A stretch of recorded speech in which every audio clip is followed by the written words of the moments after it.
Welcome back to another Short Legacy League video where we have Cephalid Breakfast versus Mono Green Cloudpost. A huge thank you to the Patreon supporters who are helping the league and YouTube channel. If you would like to become a supporter, please click on the link in the show notes.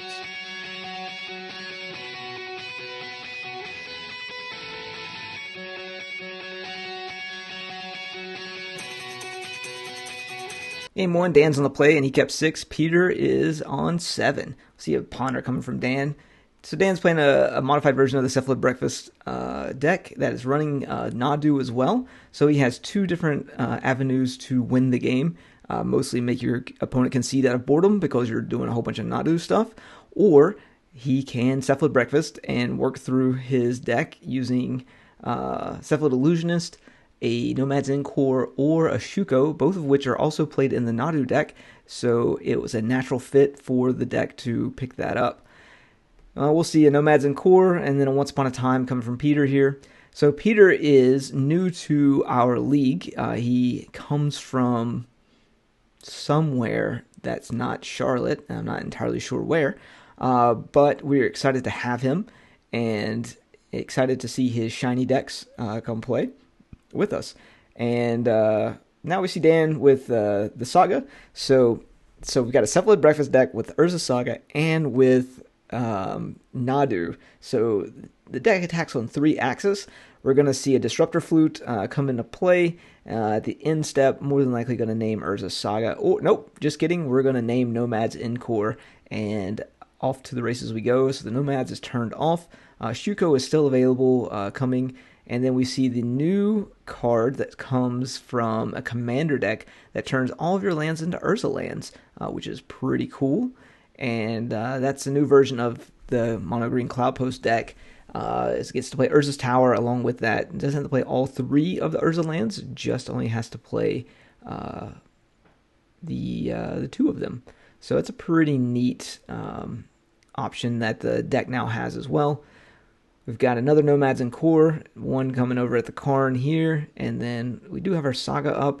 Dan with another land, so he's able to activate that Saga at Peter's instep to get a construct out of it. So Peter under a little bit of pressure here to try and turn this game around. He looks like he does have another Karn in his hand, so if he has some good mana here, he could really start to turn this up and around kind of thing.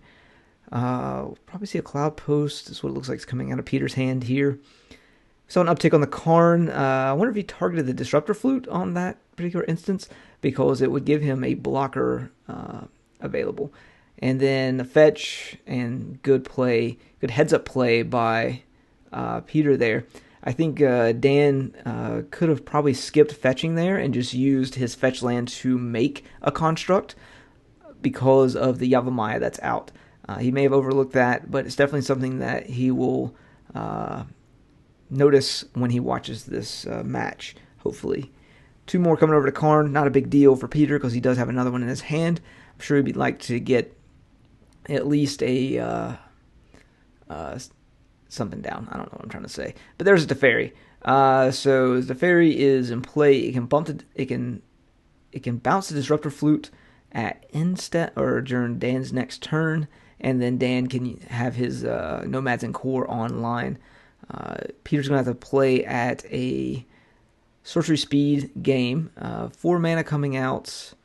Let's see what he does. Got another Once Upon a Time and finds a Glimmer Post. It's going to pick up 5 life from the Glimmer Post. I think he should be picking up more than 3. I think he gets 5 there. I actually need to read that card that is in Peter's deck, which of course I don't have right in front of me because I'm a great host and you guys really enjoy watching this, if anyone's actually watching this. Let's see what that thing's called.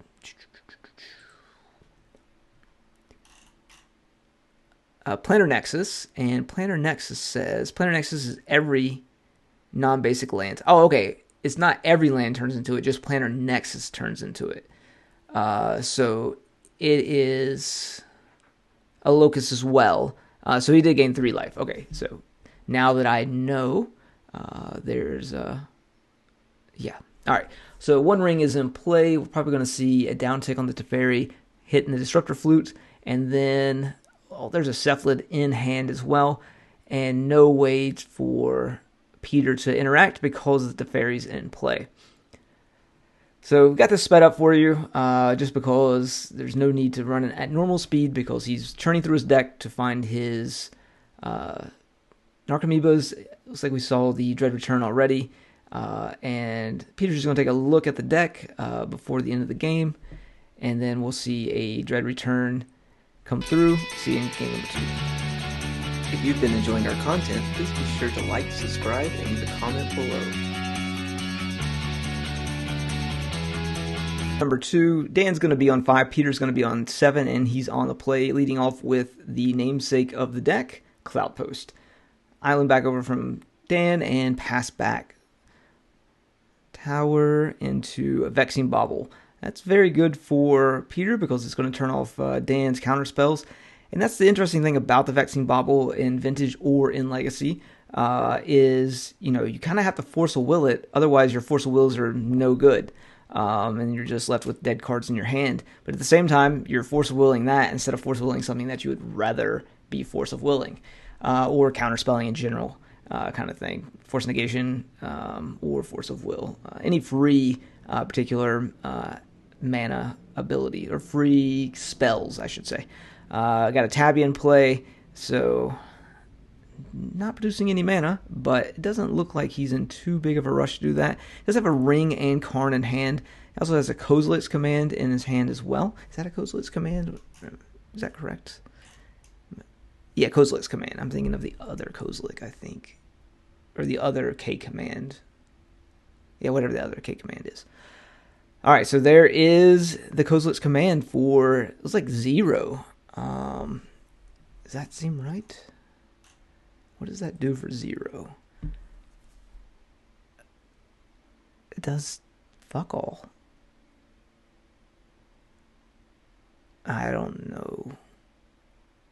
Scryax, it just draws a card. So, 2 mana, draw a card. Okay. That's what he chose to do. I got a Tabby in play for that Nadu, which is going to definitely slow down what Dan's trying to do here. But he could get a Shuko and start to really work through the top of his deck with the Shuko. Does find a land, which is great. And then finds a Consigned Memory. That is a good card to have as well. And we've seen the Bauble be sacrificed to draw another card. 4 damage going over to Peter. Calls the +1 from Shuko. And a pass back over. 1 mana. We've got another Vexing Bauble. Not a big deal. Can't activate that Shuko during your opponent's turn because it's an artifact and that's used at sorcery speed. Peter's hurting for lands here, while Dan is definitely up. Meticulous Archive, he likes what he sees on top. And back over to Dan's side.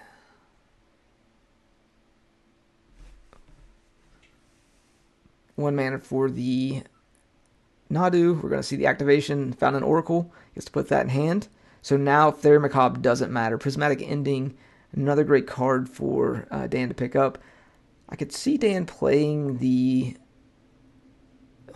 another Shuko, I guess. But I could really see him actually playing the Oracle and being able to churn through his deck a little bit more. We're going to see a Bauble sacrificed again. And it's like he is just looking for, he finds it. He finds the Planar Nexus. And now those towers tap for 6 mana. So we're going to see a Ring come out, which he has the Consign for. Not and 2 mana left. Actually, he has more than 2 mana left. See another Ring. That's tough for Dan. He doesn't know that there's a Karn in the hand or 2 Karns in hand. So protection from the Ring, and he's going to be able to tap that to draw a card. Dan goes and finds a Hedge Maze. We're going to see the activation on the Nadu again. Got to ponder. I wonder what he's digging for. I mean, he needs another Consign, realistically. But even then, I don't think that's going to be enough to stop him. Man, he really needs a Cephalid Illusionist here. I probably would shuffle that if that's not the Cephalid Illusionist that's on top. Let's see if he chooses to do that or not. He's trying to decide whether he wants to shuffle it or keep it. He's gonna keep it. All right, finds a Nomad, which is a really good hit for him. He gets the Nomad, and then he can go 2 more times. And then if he finds another land, he could play the Oracle and choose to put things on top of. All right, so there's a land. Land goes into play. Not the color he needs, though, unfortunately. He needs 1 more blue mana, and he can play the Oracle, go 2 more times. But with the Oracle trigger, he could scry 3. And he chooses not to do it, but I'm going to work through this. So he chooses he could scry 3. If he doesn't like anything that's on top, he can put all those on the bottom of his library and then activate the Oracle again to draw through a little bit more. But if you were to find like the Illusionist or another land or something along those lines, he could put that on top and be able to work through it. But see a ring in play and double Karns in hand. And Peter does play a Microsoft Lattice that we saw in a sideboard just a moment ago during the break. So we've got a Karn. So we're going to see an activation here. There's a Dread Return. Activate again. There's a land. What else do we have?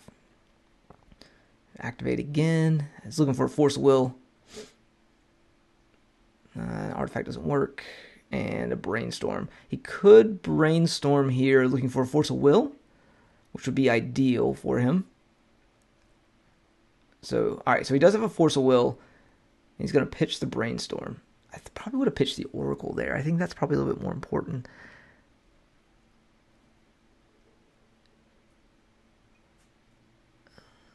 Four more mana. And pitch a Spirit Guide for a... what is that bitch called? A Sowing Microspawn. It's going to hit the Meticulous Archives, probably. Yeah, that's what he's going to do. And then he's going to be able to fetch... Probably get a Wasteland. Or he's going to get a Cloudpost. Okay, so now he's got even more mana. Interesting. Alright, finds a Saga. Has a Source of Plowshare. The Microspawn's not that big of a deal. There's an Narcomoeba going to hand. That's rough. A land. That's good. Tap his mana correctly. We've got a Narcomoeba. It's just 2 more hits for the Nadu. Ponder. Land again. Okay, so he can ponder and then shuffle. If he doesn't find the Cephalid Illusionist, which is what he's really looking for at this point. With the Thassa's Oracle in hand, he would be able to just hard cast it potentially. Well, not really, because he's going to have to play the Cephalid Illusionist too, so he'd have to find a couple more hits there. Fetch. What are we working with here? Another Brainstorm. Probably would have done that first, then pondered, so he could have shuffled. Seen 1 deeper, maybe.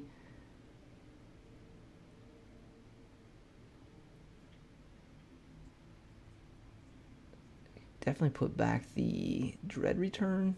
Don't need that. He does have another Nomad.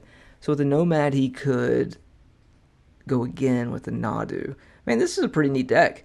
I know it's a little painful to maybe play against to be the opponent, or even to watch, I guess, depending on how you feel about the deck. But it definitely offers a lot of agency to the player who's playing it, being able to have a lot of different lines. Dan's putting that Source of Plowshare up front. He's going to choose to play a Saga. Makes sense. And an attack for 4. Actually 5. And that ring's on 2, so that'll put Peter down to 3. If only this format had like a Time Walk or something, that'd be really good. So 2 damage, putting Peter down to 3.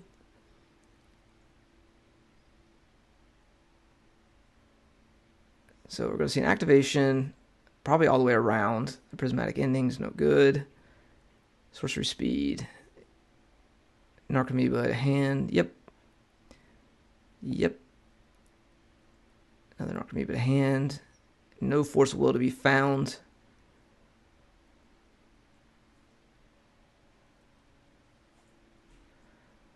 Alright, so we've got a lot of mana in play here. So we've got 9 mana from the Cloudpost total, plus an additional 6 mana from the towers. So we'll see a Karn. We can do an emergency brainstorm, see if we can find anything. So Karn's going to downtick. We're going to see a Lattice come into play. Alright. So 6 mana. 2 mana still floating from the Cloudpost. Actually, no.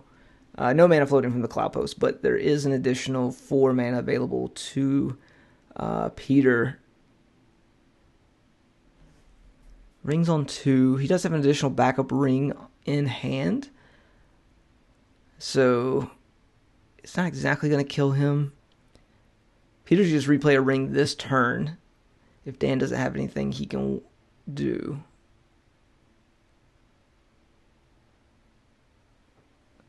The Tabernacle in play and the Lattice in play, that's going to wipe all the creatures off the board. Can't kill the Karn, and Dan's going to back it up. We'll see you in game number 3.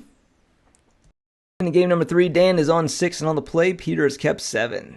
See how Dan comes out swinging on this one. It looks like it's going to be a Plains into perhaps a Nomad. No, a Haywire Might. All right, so we're starting off a little bit different, a little bit playing a little on the defense instead of offense here. So Haywire Might into play. See what Peter decides he wants to do. It's like a basic forest, a foil arena forest at that.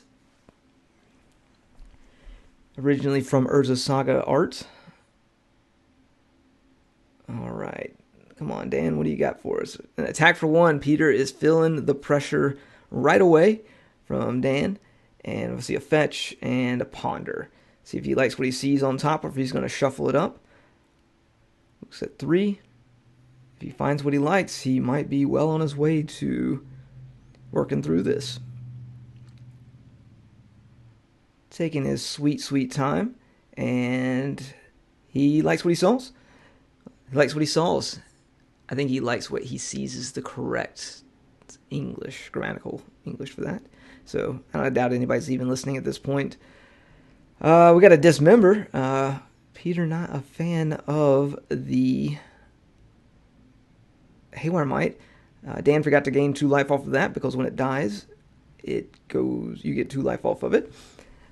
Or when it leaves the battlefield, I think is actually how Haywire Might reads. We got a Teferi in play. And just an uptick on that and back over to Peter. So Peter does have a Karn in hand as he's able to find a Glimmer Post or something along those lines. There's an Urza's Tower, so not quite fast enough. Looks like we're going to see okay, he has an Elvish Spirit Guide and a Karn.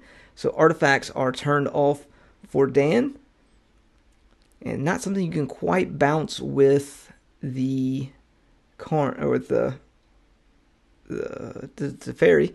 And it looks like Peter downticked on the Karn to pick up a Haywire Might. We'll see a downtick and a bounce back on... Oh, wait. So that on the stack. Looks like he's going to use an Elvish Spirit Guide to sacrifice the Bauble and draw a card. And that's going to stop Dan from being able to draw a card. So it looks like Peter's deciding right now. Is that what he's going to choose to do? It is. He's going to sacrifice the Bauble, draw a card, and that'll stop Dan from drawing a card from the Teferi. 1 mana in play, and we'll see Nomads in core. 2 mana, Cephalid. And that looks like it's going to be the game. Thanks everyone for watching, and we'll see you next time. If you've been enjoying our content, please be sure to like, subscribe, and leave a comment below.